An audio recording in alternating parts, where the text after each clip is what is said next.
এরপর কেউ বলবে না মুশফিক কেন সুইপ শট খেলছে, কেউ আর তখন হয়তো বিরক্ত হবে না তার উপরে।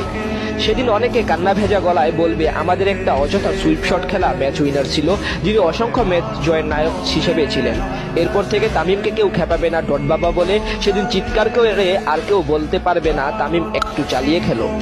তখন হয়তো অনেকে আবার বলবে আমাদের একটা ডট বাবা খ্যাত দেশসেরা ব্যাটার ছিল। সেদিন খুঁজবে আজকের বিজ্ঞাপন বাবাকে, যাকে নিয়ে শত তর্ক বিতর্ক করতে অনেকের মন চাইবে, কিন্তু তিনিই থাকবেন না আর আমাদের মাঝে 22 গজে। সেদিন আর কেউ প্লেকার্ড নিয়ে হাজির হবে না স্টেডিয়ামে, বলবে না সাকিব ভাই আপনার কাছে একটা সেরা ম্যাচ চাই। আর কেউ একা হাতে গোটা দলের ভরসা সামলাবেন না।